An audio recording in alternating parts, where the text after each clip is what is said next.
Hey, what's up, guys? My name is Blake, and welcome back to another episode of All Things Considered. Today is for new gun owners that are interested in purchasing an AR for their first time, and they're on the edge about whether or not they want to buy a 300 Blackout or a 5.56. I did a really quick, short video that was about 60 seconds long, and I talked about the benefits of each of them, and I compared the 300 Blackout to basically purchasing a American AK and a 45 ACP, and then the benefits of a 5.56 is going to be purchasing a 5.56 and a 22 long rifle as well. And so I'll dive into that a little bit more.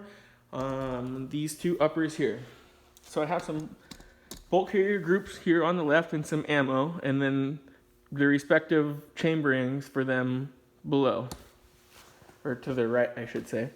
So on the top I have the 300 Blackout with a bolt carrier group, and then a 110 grain bullet and a 230 grain bullet.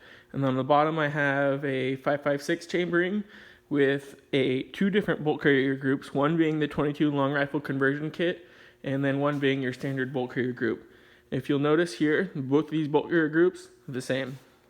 And then here I have a 22 long rifle and a 62 grain green tip. And then further to the left, when I talked about it being an American AK, you notice that both of these, so this is an AK chambering, and then this is a 300 Blackout chambering. They're almost identical. This is bigger, obviously, in terms of the cartridge case. And then if you look at the bottom here, this is a 5.45 chambering, and this is kind of what the Russians tried to copy. They tried to copy the 5.56 by downscaling their 7.62 by 39 to a 22 caliber or 5.45 chambering.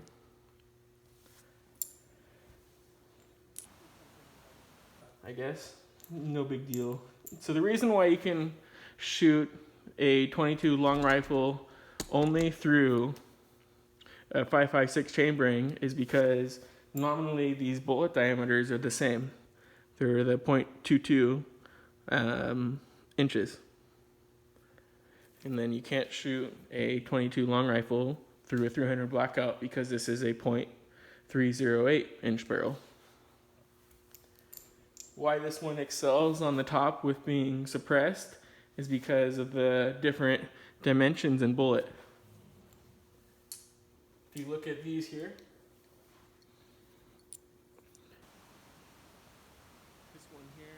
a .22 caliber bullet. This is the 300 Blackout and a 300 Blackout.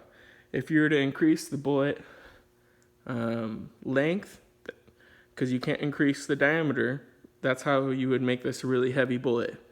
And with each of these, you could see that the 30 caliber or 308 caliber bullet is going to be heavier just based off of its dimensions.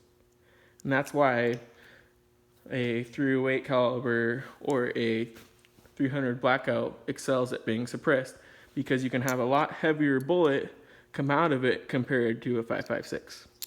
So when people run a 5.56 and they run it suppressed, most of the time they're not going to try and go with, a 100 grain bullet going 1,000 feet per second versus a 300 Blackout running a 230 grain bullet going 1,000 feet per second. You can see the difference in weight. They're just going to run this suppressed going full velocity, and then they're going to get the muzzle report and the sonic crack, but they're going to reduce the muzzle report but still have the sonic crack. And that's totally acceptable. There's nothing wrong with that.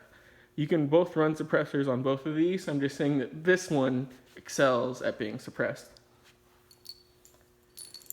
And then the reason why you see this is the A2 front style post is because this is a non-adjustable gas block. And then this up here being the 300 Blackout. This is an adjustable gas block compared to being this a non-adjustable gas block. The different charges that you're going to have, pressure and volume of gases coming through here, is going to affect how well this cycles. And you're going to want to adjust this accordingly. Ideally, you wouldn't want to adjust this, but the different loads that you can have with the 300 Blackout kind of make this almost necessary. I actually have kind of developed a load though where it runs subsonic and supersonic, and it runs, with not over bashing the system. So I hope this helps. New gun buyers, if you guys have any questions, please leave them down below. And if you like this, leave a little thumbs up for me. Thanks, guys. Enjoy.